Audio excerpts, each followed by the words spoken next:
Bueno, muchísimas gracias. Qué gozada además estar rodeada de... Permitidme un lenguaje, yo soy muy informal, ya lo sabéis.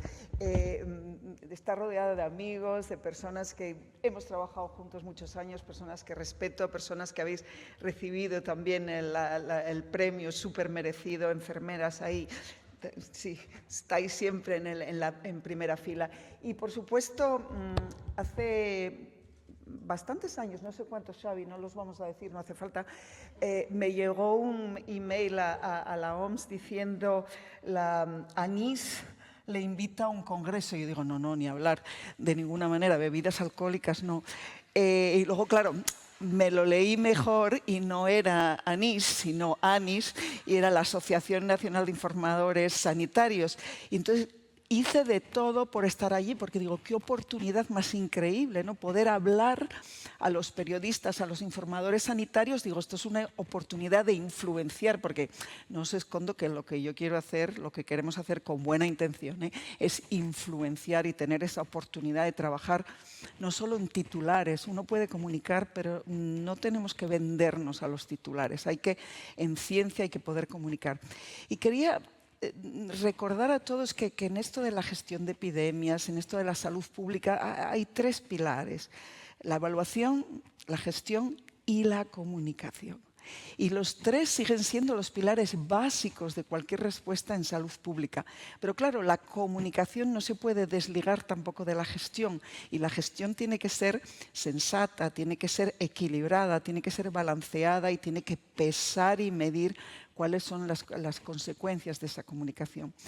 Y es un arte, para mí el arte de mezclar esa evaluación, gestión y comunicación, creo que es el arte al que he dedicado toda mi vida, ¿no? Cuáles son las proporciones de esas tres medidas, y es realmente muy difícil, pero lo que hoy se premia aquí, y muchísimas gracias a Cómoda, también otro nombre muy especial, Cómoda con K, y empiria, que es una palabra creo que es fantástica y que comunica muchísimo, ¿no? Todo lo que es empírico suena un poco a mágico, aunque hay mucha ciencia, solo ciencia detrás.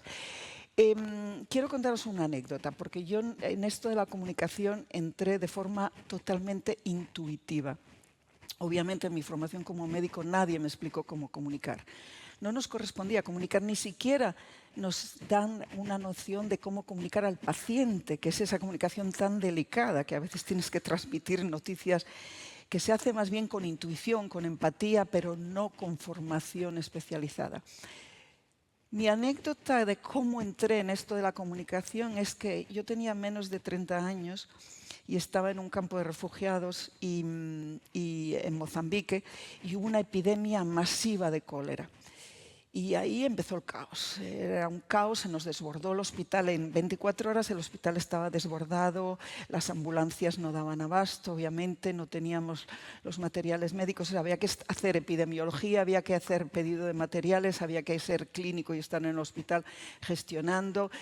En fin, una situación, y ahí de repente me di cuenta que faltaba algo fundamental, que era la comunicación, porque había coches que iban por el sitio donde vivíamos, ahí en la frontera, en Mozambique, en zona de guerra, diciendo, hay una epidemia de cólera, y de repente me di cuenta que no puedes solo salir y decir, hay una epidemia de cólera. Entonces recuperamos una radio que había usado la guerrilla y que habían dejado ahí abandonada. Y ahí me atreví a hacer como el periodista, atrevido, ¿no? Hice un programa de radio, lo digo con mucha vergüenza, porque debe haber muestras todavía por ahí. Puse música de los Gypsy Kings, no sé de dónde la saqué, y volar. Y de repente se paraba la música, porque lo hice así como profesional, y ahí pasaba el mensaje. Y el mensaje era distribución de clorina en tal punto, o sea, para desinfectar el agua. Hierve el agua antes de llevarla. El punto de recogida de pacientes va a ser aquí. Los síntomas son estos.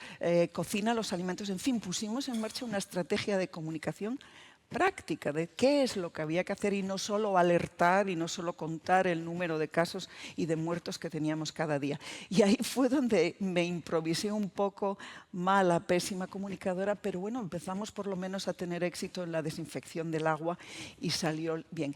Quiero deciros que la intuición no puede sustituir a cómo tenemos que comunicar hoy.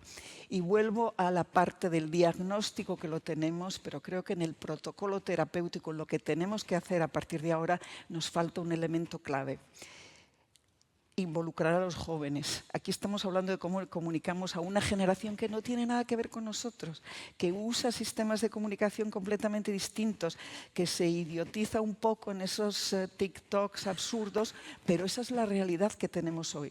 Y yo tengo esperanza, estoy rodeada, tengo 3 chicos en mi vida de entre 28 y 33 años, y claro que están pegados al teléfono todo el día, pero se informan y me han convencido de cuestiones de nutrición fundamentales en las que yo era más conservadora, y me han demostrado que tienen una formación muy fuerte. O sea, creo todavía, confío en esa generación, pero hay que meterlos más en esta discusión. Tenemos que, en esos nuevos premios, a lo mejor traernos aquí, no a los influencers, o también, pero a esa generación y sentarlos ahí y decir, venga, sacarnos 10 cosas de cómo tenemos que hacer mejor para hablar con vosotros. Porque vosotros sois los que, de alguna manera, esa es la realidad y esa es la comunicación a la que tenemos que adaptarnos. Mil gracias a todos, he disfrutado mucho esto. Gracias por el premio, muy consistente, me gusta. Y deciros que, por supuesto, ciencia y comunicación tienen que ir unidas de una manera estratégica, táctica, adaptándonos a los tiempos y, por supuesto, arrastrando de una manera positiva a esa generación nueva que comunica de otra manera y que a lo mejor tenemos que aprender muchísimo de ellos, de cómo hay que comunicar. Muchísimas gracias y hasta la próxima.